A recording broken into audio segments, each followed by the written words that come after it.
and good morning everyone. I welcome you all at Eduverse News Analysis. Today is 2nd August 2023 and we are going to discuss important news and articles from The Hindu newspaper. So let's see what important news we got today to discuss. So before starting the video, for PDF join Telegram channel Eduverse News Analysis. Link आपको description box में provided है.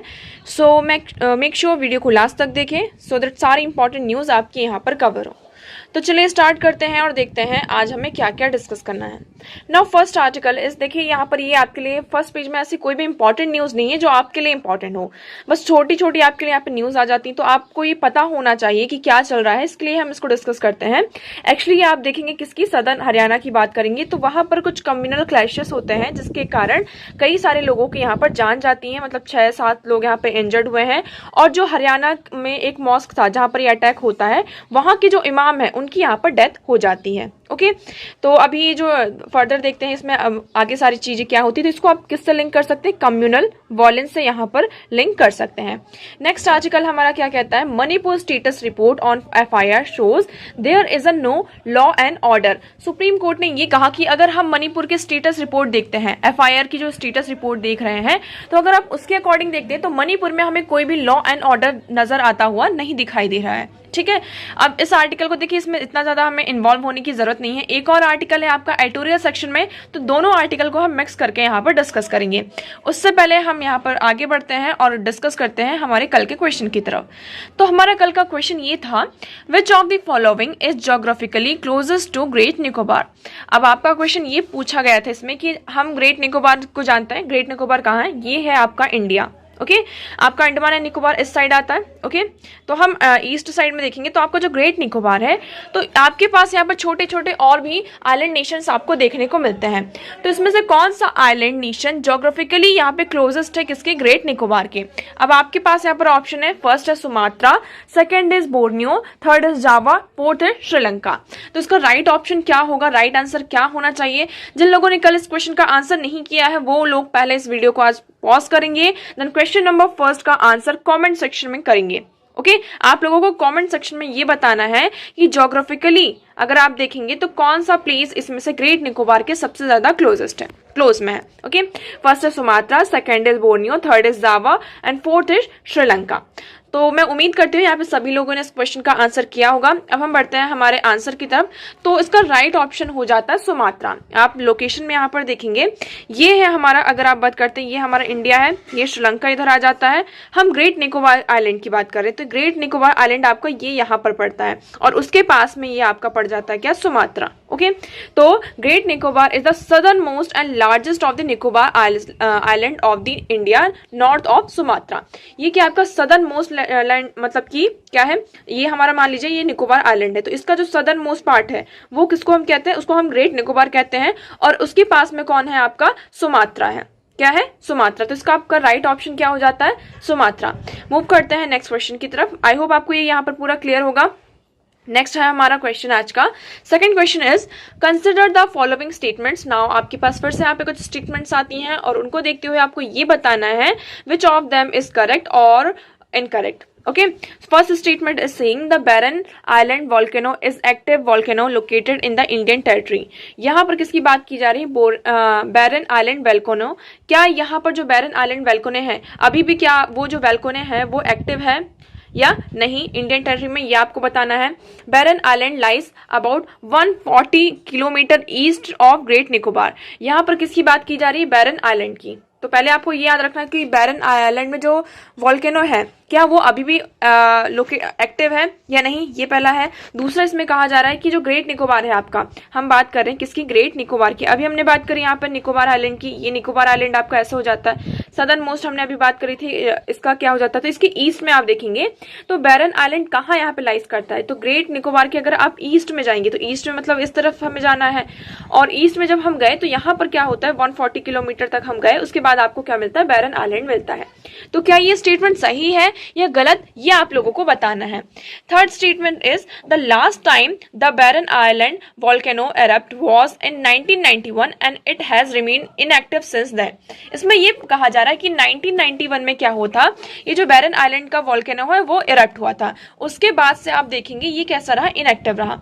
तो इसमें से ये सही है या गलत, ये आप लोगों को बताना है। तो इसमें से कौन सा स्टेटमेंट सही है, कौन सा स्टेटमेंट गलत है, आपके पास यहाँ पे कोड दिया गया है 1 only, 2 and 3 only, 3 only, 1 and 3 only. तो आप लोग इस क्वेश्चन का आंसर कहाँ करेंगे, कमेंट सेक्शन में करेंगे। इस क्वेश्चन का आंसर आप लोगों को कल दिया जाएगा, तो कल का वीडियो देखना ना भूलें। मूव करते हैं हमारे नेक्स्ट क्वेश्चन की तरफ। हमारा नेक्स्ट क्वेश्चन है which among the following steps is most likely to be taken at the time of an economic recession. जब यहाँ पर इकोनॉमिक रिसेशन होता है तो उस टाइम पे कौन सा स्टेप्स लिए जाते हैं। अब आपके पास ऑप्शन है cut in tax rates accompanied by increase in interest rate. जब यहाँ पर क्या होता है, जो टैक्स रेट्स होते हैं उसको क्या किया जाता है, कट किया जाता है। क्या ये ऑप्शन सही है। सेकंड हम बात करते हैं increase in expenditure on public projects. यहाँ पर जो आपके पब्लिक प्रोजेक्ट्स है उसमें क्या किया जाता है, वो जो एक्सपेंडिचर हमारा होता है उसको इंक्रीज कर दिया जाता है। Third is increase in tax rates accompanied by reduction in interest rate. यहाँ पर हम क्या करते हैं, टैक्स रेट को इंक्रीज करते हैं बट जो हमारा इंटरेस्ट रेट होता है उसको डिक्रीज करते हैं। आपको ये समझ में आ रहा। पहला जो ऑप्शन था, पहले में ये था कि हम क्या कर रहे हैं, यहाँ पे जो हमारा टैक्स है उसको कट कर रहे हैं और जो हमारा इंटरेस्ट रेट है उसको हम यहाँ पर इंक्रीज कर रहे हैं। थर्ड जो आपका ऑप्शन है उसमें ये कह रहे हैं कि हमने क्या किया, जो हमारा टैक्स रेट है उसको इंक्रीज किया और साथ साथ जो हमारा इंटरेस्ट रेट है उसको यहाँ पर हमने डिक्रीज किया है। तो आपको उसमें ध्यान से पढ़ना है इस क्वेश्चन को और इस क्वेश्चन का आंसर आप लोगों को कमेंट सेक्शन में करना है।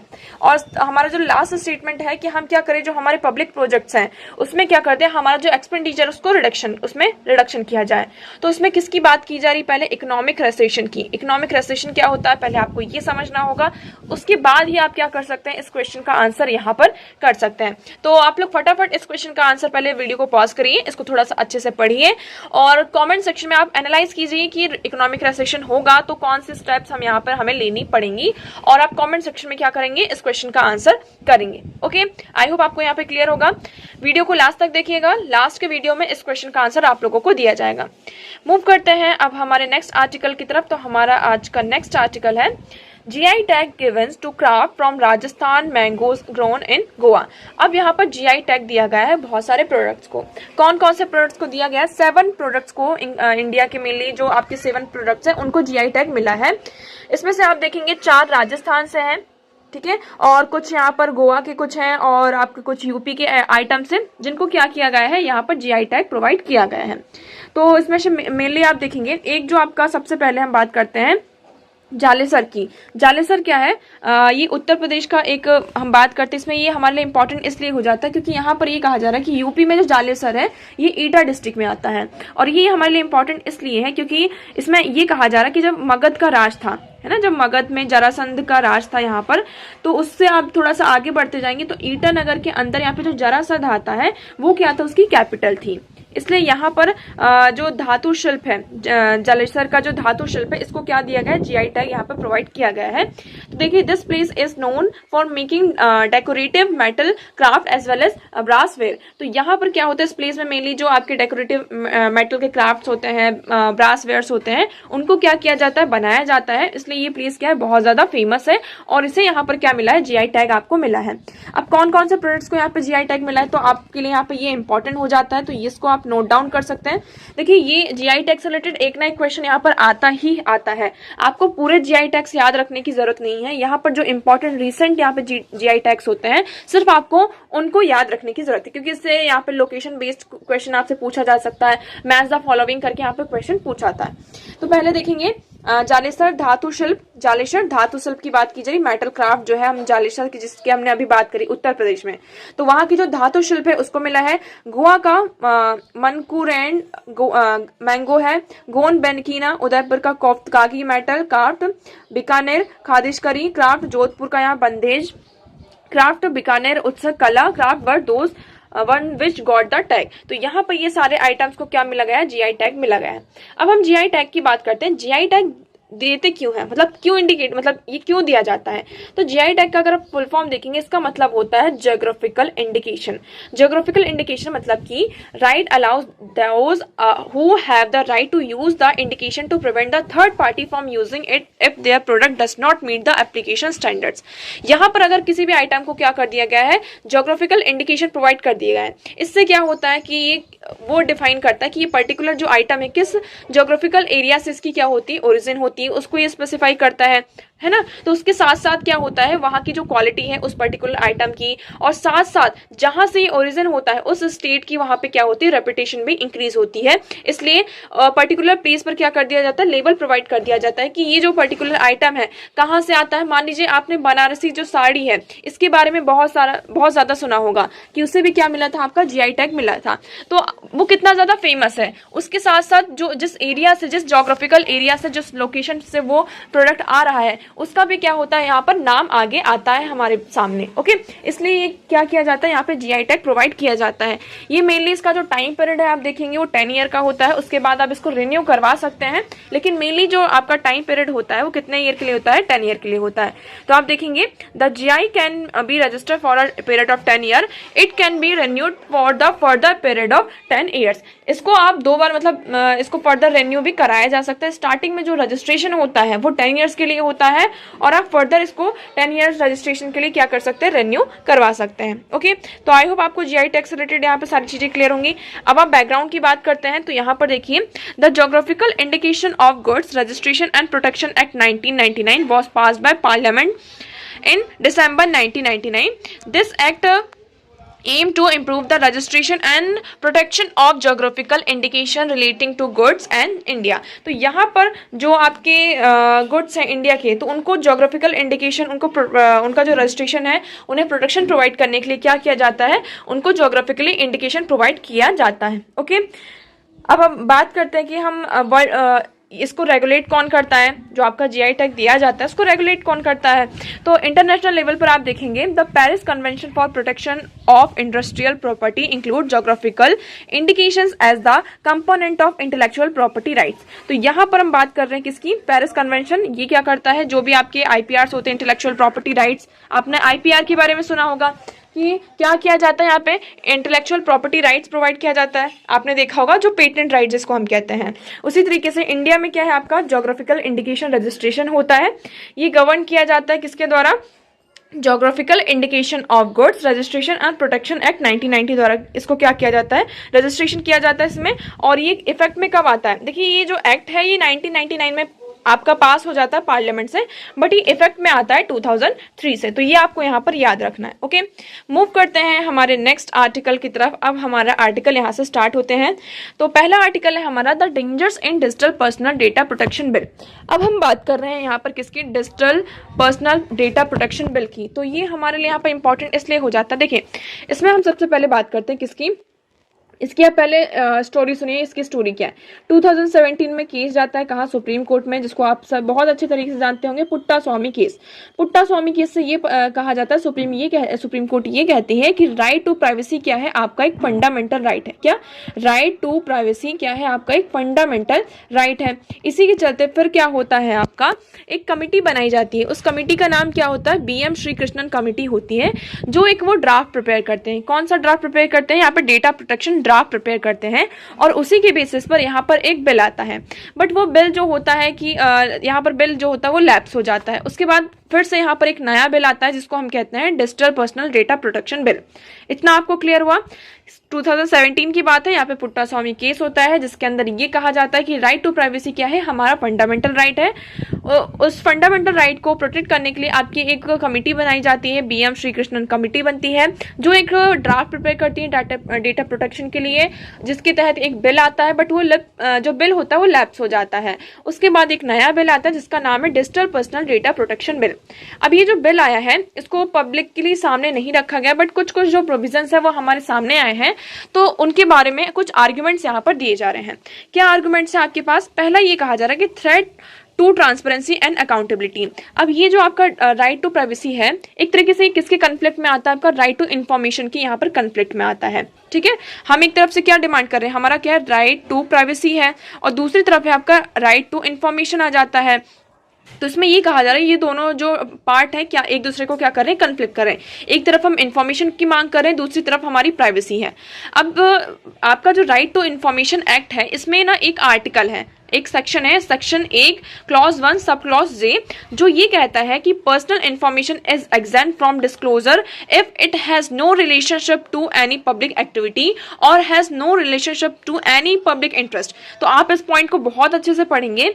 इसमें आरटीआई में ही आपके पास एक सेक्शन ऐसा है जो ये कहता है कि कोई अगर ऐसी पब्लिक पर्सनल इंफॉर्मेशन है जिसका पब्लिक एक्टिविटी से कोई रिलेशनशिप नहीं है, मान लीजिए जिससे आपने इंफॉर्मेशन की डिमांड करी, तो उस इंफॉर्मेशन में पर्सनल जो डेटा है उसके कोई भी मतलब कि उसका कोई रिलेशनशिप नहीं है, तो उस एम्बिट में आप पर्सनल इंफॉर्मेशन को क्या कर सकते हैं, डिस्क्लोज नहीं, मतलब कि क्लोज सामने पब्लिकली नहीं ला सकते हैं।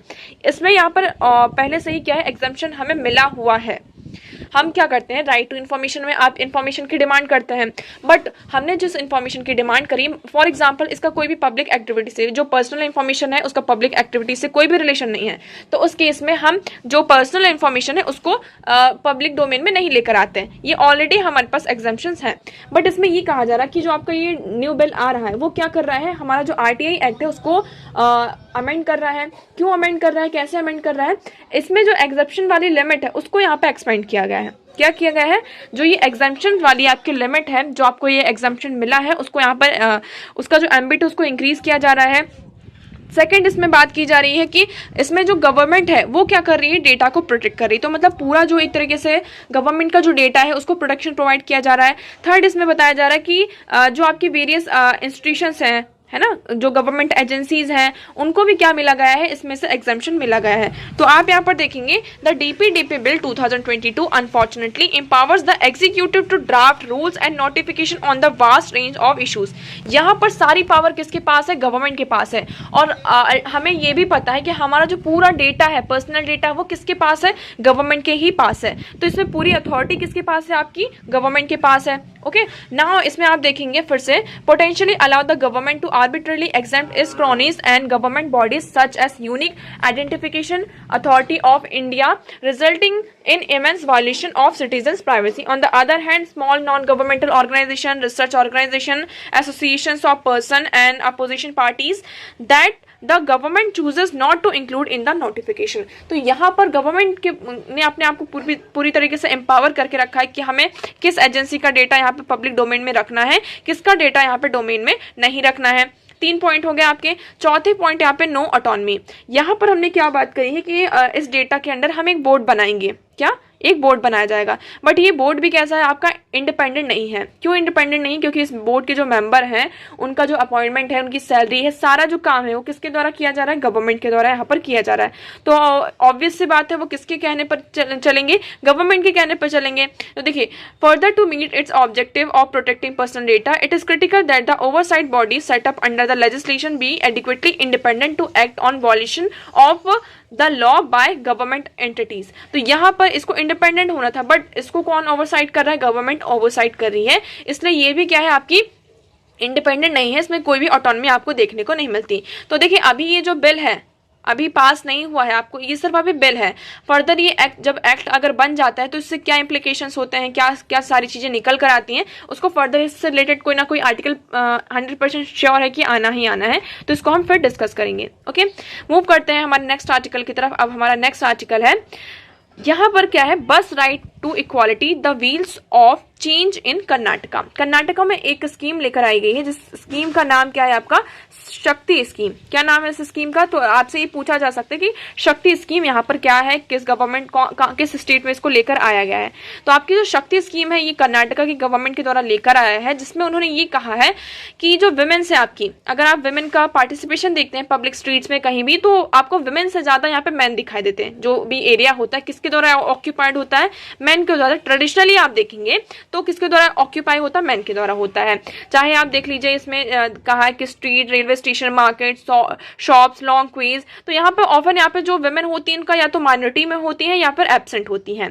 तो एक तरीके से यहाँ पे जो जेंडर गैप है उसको हम इंश्योर करने के लिए, मतलब कि उसको कम करने के लिए हम क्या लेकर आए हैं, एक स्कीम लेकर आए हैं जिसका नाम है क्या, शक्ति स्कीम। पहली बात तो ये, इसमें क्या किया जा रहा है, जो वुमेन को बस राइड है, विमेन को जो बस राइड है उसमें उनको फ्री में मतलब उन्हें बस राइड प्रोवाइड किया जाएगा। ये कर्नाटका गवर्नमेंट पहली बार नहीं कर रही, इससे पहले भी कई गवर्नमेंट्स ने ये सारी काम किए हैं। जैसे कि आप सभी को पता होगा दिल्ली में यहाँ पे जो विमेन से उनको बस में जो पब्लिक ट्रांसपोर्ट है उन्हें फ्री मिला जाता है। आपका तमिलनाडु में भी ऐसा पहले हो चुका है। ओके, अब इसमें कुछ कुछ चीजें बताई गई हैं। क्या चीजें हैं कि पहली चीज इसमें से आपको बेनिफिट क्या मिलेगा। बेनिफिट आपको ये मिलेगा, अगर हम वुमेन की बात करते हैं तो ये वुमेन की क्या करेगी, सेफ्टी और सिक्योरिटी को इंश्योर करेगी। पहली बात क्या है आपकी, सेफ्टी एंड सिक्योरिटी।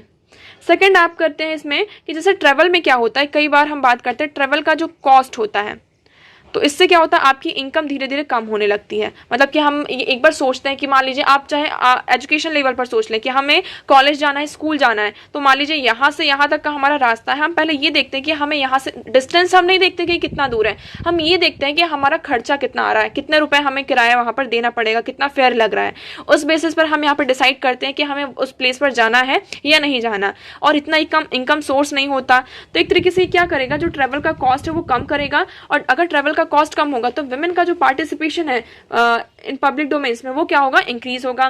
थर्ड हम बात करते हैं, वो फिर से आपका इनकम वाला पॉइंट आ जाता है कि इससे इनकम की सेविंग्स होगी। ओके, तो इस तरीके से इनकम की सेविंग्स होगी तो वुमेन की जो सोशियो इकोनॉमिक कंडीशन है उसमें क्या होगा, हमें इंप्रूव देखने को मिलेगा।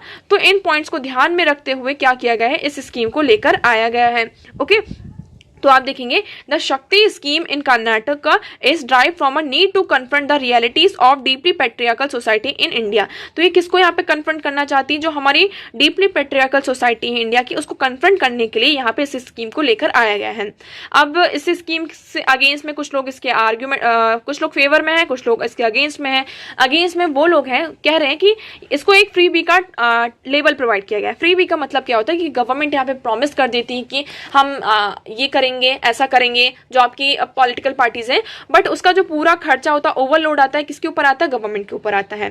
बट इसमें ये कहा जा रहा है कि इस पॉलिसी को आप फ्रीबी के नाम मतलब कि लेबल इसमें ना करें, क्योंकि देखिए कई आप चीजें होंगी, क्यों ना करें, इसके कुछ यहाँ पे पॉइंट्स दिए गए हैं। पहला क्या दिए गए कि ये जो स्टेट फंडेड गुड्स हैं, हम इसको फ्री ऑफ कॉस्ट प्रोवाइड किए जाते हैं। जैसे कि आप पब्लिक स्कूल की बात करते हैं, पब्लिक हॉस्पिटल्स में जो ट्रीटमेंट होता है पेशेंट्स का होता है, पब्लिक पार्क्स यहाँ पे फ्री ऑफ कॉस्ट है। तो बहुत सारी चीजें क्या है आपकी फ्री ऑफ कॉस्ट है। तो अगर यहाँ पर हम वुमेन का जो आपका वुमेन का अगर हम व्हीकल में, प्राइवेट व्हीकल्स हैं, जो भी सारी चीजें उसको हम फ्री ऑफ कॉस्ट कर देते हैं, तो इसको हम फ्री बी का टारगेट नहीं दे सकते। क्यों?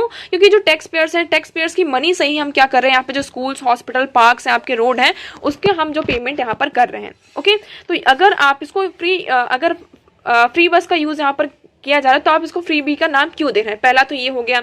ओके, सेकंड इसमें ये बात की जा रही है कि अगर यहाँ पर इस तरीके की चीजें होती हैं, मतलब कि अगर हम ये देखते हैं कि हम वुमेन को यहाँ पर फ्री फेयर मिल रहा है कि वो बस में क्या जा सकती है, फ्री यहाँ पे ट्रेवल कर सकती है, तो इससे क्या होगा, उनका हर प्लेस पर एक पार्टिसिपेशन क्या होगा, इंक्रीज होगा। चाहे वो पब्लिक ट्रांसपोर्ट है, जॉब सेक्टर में आप देखेंगे, कहीं पर भी आप देखेंगे उनका पार्टिसिपेशन क्या होगा, इंक्रीज होगा। सेकेंड हम बात करते हैं यहाँ पे जो पब्लिक ट्रांसपोर्टेशन सिस्टम है उस पर भी यहाँ पे क्या होगा, ज्यादा से ज्यादा लोग पार्टिसिपेट करेंगे। क्यों? क्योंकि देखिए ये होगा कि अरे वहां हमें यहाँ से यहाँ तक जाना है तो फ्री में ही हम जा रहे हैं, तो हम अपना जो प्राइवेट व्हीकल है उसके प्लेस पर हम पब्लिक व्हीकल का यूज करें।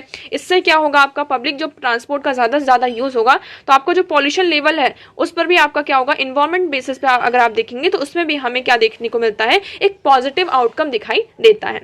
तो यहाँ पर यही कहा जा रहा है कि जो आप फ्रीबी का यहाँ पर टारगेट दे रहे हैं तो उसको आप यहाँ पर नहीं देना चाहिए। ओके, हाँ हम मानते हैं यहाँ पर कि ये एक फ्रीबी के जो कॉन्सेप्ट है बहुत ज़्यादा आपके सामने आ रही, जो गवर्नमेंट पार्टीज होती हैं वो क्या कर देती हैं कि यहाँ पे बहुत सारी स्कीम्स को अलाउ कर देती हैं, मतलब कि अनाउंस कर देती हैं, और उसका जो पूरा एक तरीके से आप देखते हैं कि बर्डन होता है वो गवर्नमेंट के ऊपर आता है। ओके, अब सेकेंड इसमें आर्ग्यूमेंट ये दिया जा रहा है कि ये क्या कर रहा है, हमारा जो आर्टिकल 15 है उसको वॉलेट कर रहा है। आर्टिकल 15 यहाँ पे ये कहता है कि discrimination on specific ground including sex, it is true that prices are set at different rates for men than for women, however not every cases of differential treatment is wrongful discrimination। तो इसमें देखिए second argument ये दिया जाता है कि ये क्या हो रहा है, आपका जो आर्टिकल 15 है हमारा फंडामेंटल राइट, आप यहाँ पर मैन को क्या कर रहे हैं, टिकट प्रोवाइड कर रहे हैं, और वुमेन यहाँ पर फ्री में क्या कर रही है, ट्रेवल कर रही है, तो वो उसको क्या कर रहा है, एक तरीके से उसको वॉलेट कर रहा है। बट आप अगर आर्टिकल 15 सब क्लॉज 3 देखेंगे, इसमें एक क्लॉज है जो कि ये प्रोवाइड करता है which allow the state to make special provision for women and children. यहाँ पर आर्टिकल 15 क्लॉज 3 ये कहता है कि यहाँ पर आप क्या कर सकते हैं, विमेन और चिल्ड्रन के लिए स्टेट क्या कर सकता है, स्पेशल प्रोविजंस यहाँ पर लेकर आ सकता है। क्यों लेकर आ सकता है? अगर आप विमेन को देखेंगे तो विमेन को अगर आप देखते हैं तो ये एक फैक्ट है, ये कंसर्न है कि विमेन जो है सोशली, आप ट्रेडिशनली देखेंगे तो उन्हें क्या किया गया है, आप देखेंगे the insertion of clause 3 of the article 15 in relation to women is a recognition that the fact the centuries women of this country have been socially and economically handicapped. यहाँ पर विमेन कैसे रही, सोशली और economically handicapped रही। तो इसलिए अगर आप उनके लिए कुछ ऐसी स्कीम लेकर आते हैं तो ये कोई भी यहाँ पर उनके साथ डिस्क्रिमिनेशन नहीं हो रहा है। ओके, तो आई होप आपको ये आर्टिकल पूरी तरीके से क्लियर होगा। नेक्स्ट हम मूव करते हैं, नेक्स्ट आर्टिकल है हमारा कोर कंफर्ट। कोर कंफर्ट, इसमें ये बात की जा रही है, देखिए कहीं पर अगर मैन्युफैक्चरिंग हो रही है, मैन्युफैक्चरिंग हो रही है मतलब कि जॉब क्रिएशन हो रहा है, जॉब क्रिएशन हो रहा है मतलब कि आपकी जो इकोनॉमिक है वहां पर ग्रोथ हो रही है, और ग्रोथ हो रही है तो अल्टीमेटली किसको रिप्रेजेंट करता है कि आपकी जो इंडिया है, मान लीजिए कोई भी कंट्री है, वहां पर क्या हो रही है, ग्रोथ हो रही है। इस चीज को वो अच्छा रिप्रेजेंट करता है। अब ये ग्रोथ सेक्टर कैसे यहाँ पर इसमें ग्रोथ हो रही है, मतलब जो ग्रोथ हो रही है हमारी इकोनॉमी की वो कैसे हो रही है, इसके लिए यहाँ पर आपकी कुछ इंडस्ट्रियल सेक्टर है, हम उसको यहाँ पर ये करते हैं, आइडेंटिफाई करते हैं, जिस पर अगर ग्रोथ होती है। मेनली आपके यहाँ पे 8 कोर सेक्टर है, कौन कौन से आप देखेंगे यहाँ पर हमारे 8 कोर सेक्टर हैं। तो अगर उन कोर सेक्टर में जो आपके इंडस्ट्रियल कोर सेक्टर है वहां पर ग्रोथ होती है तो अल्टीमेटली उसके साथ जो अदर इंडस्ट्रीज हैं वो लिंक होती हैं, और वहां पर भी हम ये एज्यूम कर सकते हैं कि हाँ ग्रोथ हो रही है। तो अभी ये जो पूरा आर्टिकल आया है इसमें ये कहा जा रहा है कि जो 8 कोर में से आप देखेंगे 7 जो कोर सेक्टर्स है उनमें क्या हुई है आपकी, हमें क्या देखने को मिलते हैं, ग्रोथ देखने को मिली है। अब देखिए इसको आप एग्जाम्पल से समझ सकते हैं, हमें क्या बनाना है, रोड बनाना है।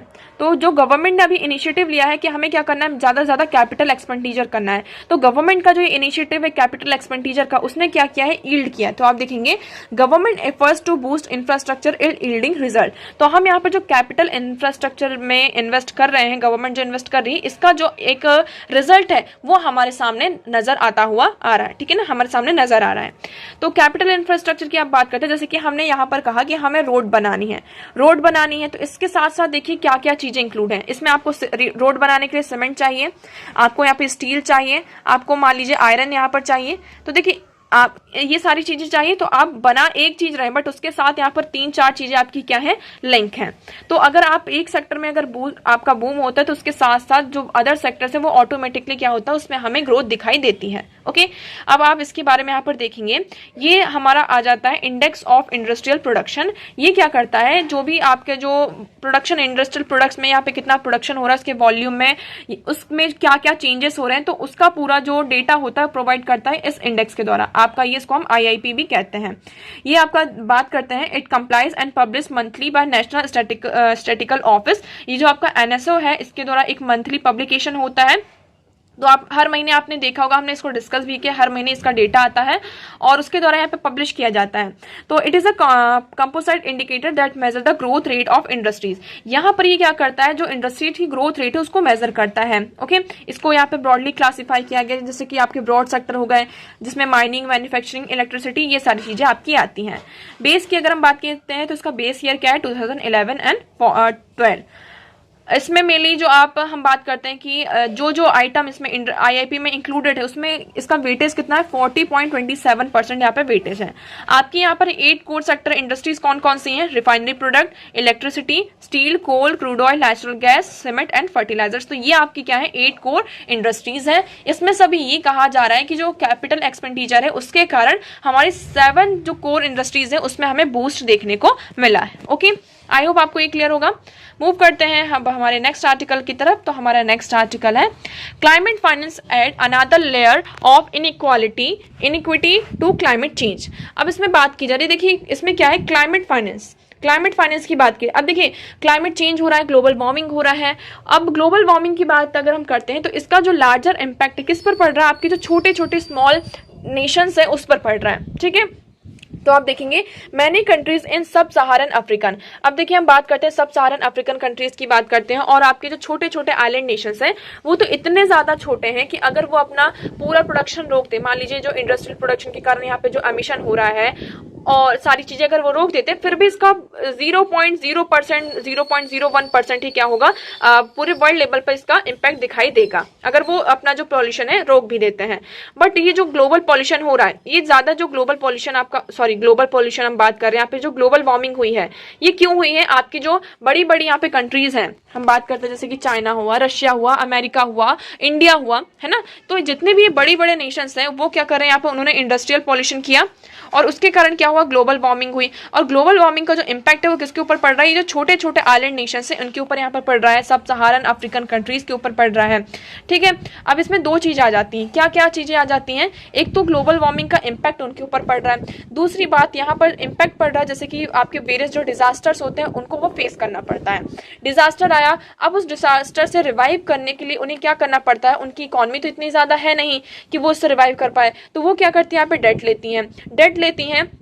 तो एक तरीके से डेट का बर्डन भी क्या होता है उनके साथ यहाँ पर आगे बढ़ता जाता है। ठीक है, तो इसमें बस यही कहा जा रहा है, आप देखेंगे कि carbon dioxide emission per capita emitted 1980 to 2001 various geographical region including Africa, Asia, इसमें आपका चाइना और इंडिया भी इंक्लूड है। ओके, तो यहाँ पर एक तरीके से आप देखेंगे ग्लोबल एवरेज देखते हैं, तो अगर ये अपना जो आपका इंडस्ट्रियल, इनकी यहाँ की पॉपुलेशन ही इतनी ज्यादा कम है कि इतना ज्यादा वहां से क्या होता है, पॉल्यूशन नहीं आता। बट जो ग्लोबल वार्मिंग है इसका सबसे ज्यादा जो इम्पैक्ट है वो किस पर पड़ रहा है, इन कंट्रीज के ऊपर, यहाँ पर जो आइलैंड नेशंस है उनके ऊपर यहाँ पर पड़ रहा है। अब जो कंट्रीज हैं ये कह रहे हैं कि जितनी भी यहाँ पे डेवलपिंग कंट्रीज हैं, जो डेवलप्ड कंट्रीज हैं ऑलरेडी उन्होंने पॉल्यूशन कर चुका है, अब वो ये कह रहे हैं कि आप लोग जो डेवलपिंग नेशंस हैं वो क्या करें, यहाँ पे अपना जो डेवलपमेंट है उसको रोक दें। क्यों? क्योंकि यहाँ पर ग्लोबल वार्मिंग हो रही है। बट यहाँ पर ये कहा जा रहा है कि हम यहाँ पर क्यों अपना रोकें, क्योंकि आपने पॉल्यूशन कर दिया, आपकी वजह से यहाँ पर क्या हुआ है, ग्लोबल वार्मिंग हुई है। और आप जो है आपने तो ऑलरेडी क्या कर दिया, यहाँ पे ग्रोथ कर ली, तो या तो आप क्या करिए, हमें यहाँ पे फाइनेंस प्रोवाइड करिए, क्योंकि हमारे पास तो इतना फाइनेंस नहीं है, फंड नहीं है, ये हम यहाँ पे न्यू टेक्नोलॉजी लेकर आए, न्यू क्योंकि टेक्नोलॉजी लेकर आएंगे। अगर हमें यहाँ पर ग्लोबल वार्मिंग रोकना है तो हमें न्यू टेक्नोलॉजी चाहिए, हम यहाँ पे क्लीन एनर्जी की तरफ मूव करेंगे तो उसके लिए यहाँ पे हमें फाइनेंस चाहिए, है ना। तो आप या तो हमें फाइनेंस प्रोवाइड करिए, फंड प्रोवाइड करिए, या फिर हमें न्यू जो आपकी जो टेक्नोलॉजी है वो प्रोवाइड करिए। ठीक है, इसी के चलते यहाँ पे जो फंड है उसके लिए एक फंड भी ऑर्गेनाइज किया गया था। तो आप देखेंगे कि जो आपका चार्ट 3 वो क्या शो करता है कि 2003 में फॉर एग्जांपल 3.3 बिलियन जो फंड था साउथ एशिया में उसको डिस्टर्ब करने की बात की गई थी, अप्रूव हुआ था, बट उसमें से सिर्फ 1.3 बिलियन एक्चुअली यहाँ पर क्या हुआ है, आपको लोगों को मतलब की जो नेशन है उन्हें मिला, मतलब सिर्फ 40% ऑफ जो रीजन थे उन्होंने जो फंड है, जो अप्रूव फंड था उसको यहाँ पर उनका मिला है। तो देखिए इसमें यही कि जो हम क्या कर सकते हैं कि सबसे ज्यादा जो वल्नरेबल है इस टाइम पे क्लाइमेट चेंज का, तो सब सहारन अफ्रीकन कंट्रीज और जो भी आपके छोटे छोटे आइलैंड नेशंस हैं वो सबसे ज्यादा इस टाइम पर क्या है, वल्नरेबल है क्लाइमेट चेंज की। ओके, मूव करते हैं अब हमारे नेक्स्ट आर्टिकल की तरफ। तो हमारा आज का नेक्स्ट आर्टिकल है panel submit report on sub categorisation of OBC after 6 year. अब यहाँ पर हम बात करते हैं किसकी, कि आपको रिजर्वेशन प्रोवाइड किया जाता है, रिजर्वेशन प्रोवाइड किया जाता है, जो ओबीसी सेक्शन है उनको यहाँ पे 27% का क्या मिलता है, रिजर्वेशन मिलता है। बट ये जो ओबीसी सेक्शन अगर आप देखेंगे जो आपका एक अदर बैकवर्ड क्लासेस है, इसमें से बहुत सारी जो क्लासेस है वो ऑलरेडी क्या हो चुकी है, फ्लरिस्ट हो चुके हैं, है ना, वो क्रीमी लेयर में मतलब एक तरीके से आती हैं, बट स्टिल उनको क्या मिलता है, इस रिजर्वेशन का प्रॉफिट मिलता है। उन्होंने मतलब कि एक तरीके से अपने आप को रिवाइव कर लिया है, जो बैकवर्ड क्लास थी वो बैकवर्ड क्लास नहीं रह गई है, मतलब कुछ ही सेक्शन, हम पूरे सेक्शन की बात नहीं कर रहे हैं।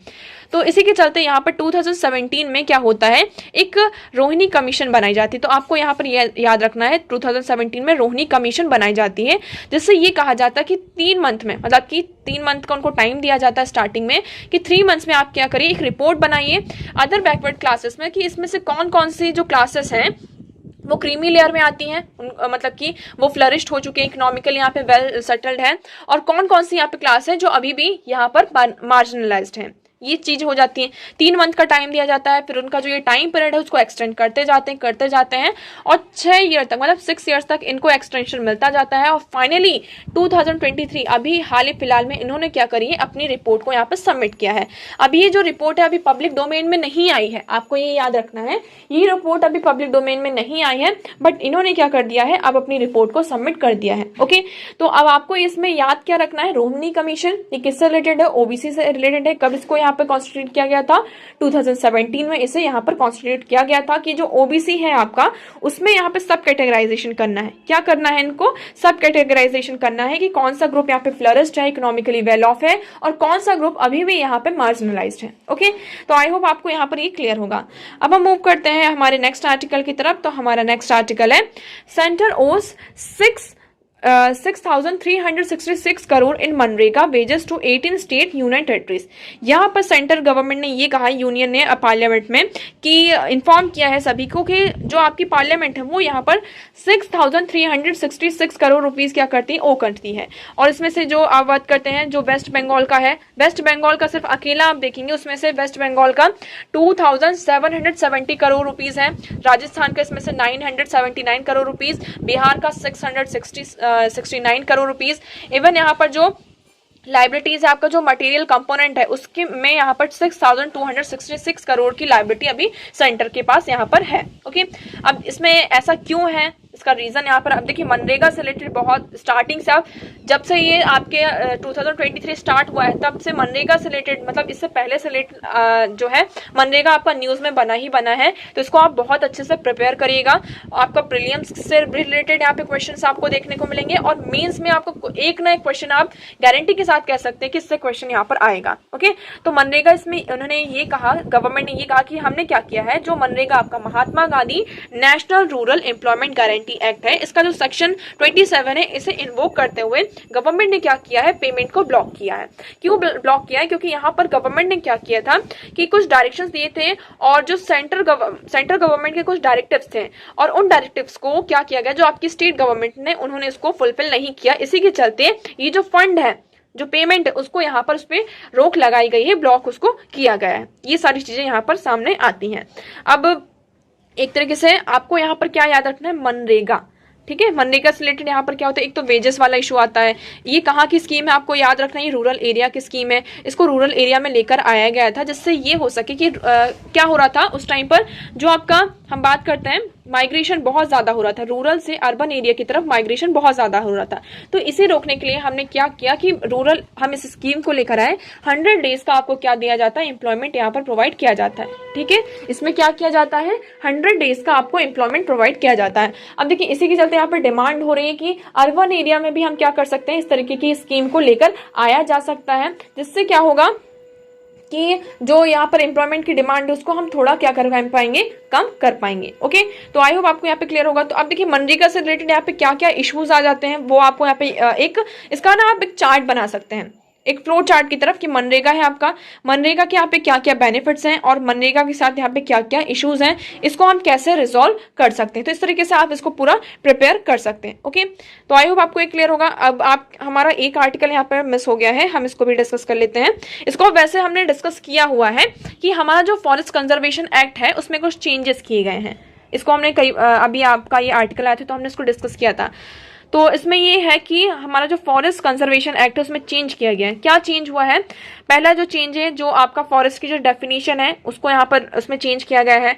इसमें उन्होंने ये कहा कि वो लैंड जो फॉरेस्ट, मतलब कि आपका जो इंडियन फॉरेस्ट एक्ट 1927 है और जो गवर्नमेंट के जो रिकॉर्ड्स है उनमें जिस एरिया को यहाँ पे फॉरेस्ट मतलब कि डिक्लेयर किया गया उसे ही सिर्फ क्या माना जाएगा, फॉरेस्ट डिक्लेयर माना जाएगा। तो एक तरीके से ये क्या कर रहा है, जो सुप्रीम कोर्ट का 1996 में एक जजमेंट आता है जिसमें उन्होंने ये कहा था कि वो एरिया जो एज अ सीम होते हैं कि वो क्या है, पर्टिकुलर एरिया को फॉरेस्ट हम मान सकते हैं, तो उसे हमें भी क्या करना होगा, फॉरेस्ट की कैटेगरी में यहाँ पर रखना होगा।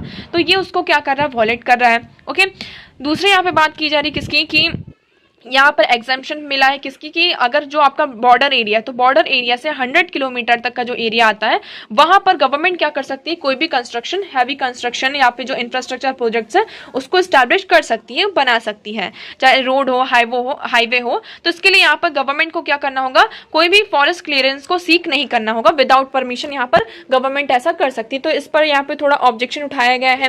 थर्ड, इसमें यहाँ पर ये कहा जा रहा है कि जो आपके लोकल बॉडीज हैं, है ना, इसको भी क्या किया गया है, इस मतलब कि जो हम बात करते हैं किसके, जो कम्युनिटी राइट्स हैं, है ना, तो इन लोगों को यहाँ पे क्या किया गया है, इससे दूर रखा गया है। तो एक तरीके से क्या हो रहा है, जो कम्युनिटी फॉरेस्ट राइट एक्ट 2006 है, कम्युनिटी राइट्स, उसको भी इस पर भी क्या हो रहा है, इम्प्लीकेशन यहाँ पर पड़ रहे हैं। तो अब फर्दर हम देखते हैं, अभी ये जो बिल है आपका कहाँ गया है, लोकसभा से ये पास हो चुका है, अब ये राज्यसभा में डिस्कशन के लिए गया है। फर्दर हम देखते हैं कि ये बिल यहाँ पर पास होता है या नहीं। ओके, अब देखिए यहाँ पर सारी चीजें आपकी क्लियर हो गई होंगी, इतने ही आर्टिकल्स थे, हमने सारी चीजें यहाँ पर डिस्कस कर ली। अब हम बढ़ते हैं हमारे क्वेश्चन की तरफ। तो हमारा क्वेश्चन क्या है आज का, क्वेश्चन ये था, which among the following steps is likely to be taken at the time of economic recession. पहले हम डिस्कस करते हैं, इस क्वेश्चन को डिस्कस करने से पहले हम ये देखते हैं कि इकोनॉमिक रिसेशन होता क्या है। तो economic recession is a macro economic term that refers a significant decline in the general economic activity. यहाँ पर इकोनॉमिक रिसेशन का मतलब है कि जो हमारी जनरल इकोनॉमिक एक्टिविटीज है उसमें क्या हो रहा है, डिक्लाइन देखने को मिल रहा है। ओके, तो typically when there is 2 consecutive quarters of economic decline during recession various physical and monetary policies are undertaken. यहाँ पर 2 क्वार्टर्स, आपके जो क्वार्टर्स होते हैं, आई होप आपको पता होगा, 4 मंथ्स का यहाँ पे क्वार्टर होता है। तो यहाँ पर 2 क्वार्टर्स कंसेक्यूटिवली, मतलब इस क्वार्टर में भी और इस क्वार्टर में भी क्या होता है, हमारा जो इकोनॉमिक एक्टिविटी है उसमें डिक्लाइन देखने को मिलती है, तब हम ऐसा कहते हैं कि हमारा क्या हो रहा है, रिसेशन आ रहा है। ओके, अब इसमें फर्स्ट बात करते हैं कि हमारा पहला ऑप्शन ये था कि cut in taxes rate, tax rate, जो आपका टैक्स रेट उसको कट किया जाता है और जो आपका इंटरेस्ट रेट होता है वो इंक्रीज होता है। तो क्या ये स्टेटमेंट सही है? तो ये स्टेटमेंट आपकी गलत हो जाती है, क्योंकि आप यहाँ पर देखेंगे, the central bank reduces the interest rate to near zero to increase the liquidity. यहाँ पर सेंट्रल बैंक क्या करती है, जो इंटरेस्ट रेट होती है उसको इंक्रीज नहीं करती, उसको डिक्रीज करती है, आपको ये याद रखना है। तो यहाँ पर ये जो पॉइंट है वो गलत हो जाता है, क्योंकि उन्हें क्या करना है, मार्केट में लिक्विडिटी लेकर आना है। लोगों के पास जब ज्यादा पैसा आएगा तभी वो क्या करेंगे, एक्सपेंड करेंगे। एक्सपेंड करेंगे तो पर्टिकुलर जो चीज है, प्रोडक्ट की यहाँ पे, गुड्स की यहाँ पे डिमांड होगी, और डिमांड होगी तो अल्टीमेटली किसमें यहाँ पर डिक्लेयर, उसमें किसमें इंक्लूड होगा, आपकी इकोनॉमी में यहाँ पर होगा। सेकंड हम बात करते हैं increase in expenditure on public projects. तो ये ऑप्शन आपका यहाँ पर राइट होता है। तो इसका जो राइट ऑप्शन है, सेकंड ऑप्शन है, ऑप्शन बी। यहाँ पर हम क्या करते हैं, जो भी गवर्नमेंट आपकी होती है, जो पब्लिक प्रोजेक्ट्स होती है उसमें ज्यादा से ज्यादा एक्सपेंड करती है। पब्लिक प्रोजेक्ट्स में ज्यादा एक्सपेंड होगा तो एक तरीके से क्या होगा, इकोनॉमी में वो यहाँ पर इंक्लूड होगा, लोग ज्यादा से ज्यादा यहाँ पर क्या करेंगे, यहाँ पर इंटरेस्ट दिखाएंगे और वो इकोनॉमी में यहाँ पर क्या करेंगे, अपना पार्टिसिपेशन करेंगे। तो इसका राइट ऑप्शन क्या हो जाता है, बी। इसका राइट ऑप्शन होगा बी। ओके, तो आई होप आपको क्लियर होगा। अब थर्ड एंड फोर्थ स्टेटमेंट के भी हम बात कर लेते हैं। Reduction in public expenditure, public project, यहाँ पे क्या, जो एक्सपेंडिचर है पब्लिक प्रोजेक्ट में उसको रिडक्शन किया जाएगा, तो ये तो आपका गलत हो ही जाता है। फिर आता है इंक्रीज इन टैक्स रेट्स। अगर टैक्स रेट्स को यहाँ पे इंक्रीज किया जाता है और रिडक्शन इन इंटरेस्ट रेट, तो ये भी क्या हो जाता है, आपका यहाँ पर गलत हो जाता है। ओके, तो आई होप आपको यहाँ पे क्लियर होगा। देखिए इसका यहाँ पर आप PDF आपके साथ यहाँ पे शेयर कर दी जाएगी। तो during the economic recession government यहाँ पे कौन कौन से एक्शन लेती है, तो आपके पास यहाँ पे पूरे इसको यहाँ पे डिफाइन किया गया है, आप इसको यहाँ पर रीड कर सकते हैं। ओके, सो आज के लिए इतना ही। आई होप आपको सारी चीजें क्लियर होंगी। अगर आपको कोई भी डाउट लगता है किसी भी चीज से रिलेटेड, तो आप कमेंट सेक्शन में हमसे पूछ सकते हैं। ओके, वीडियो कैसा लगा कमेंट सेक्शन में जरूर बताइएगा। प्लीज वीडियो को लाइक करना है, चैनल को सब्सक्राइब, ओके, और दोस्तों के साथ इसे शेयर करना है। So that's for all today. Thank you so much for discussion.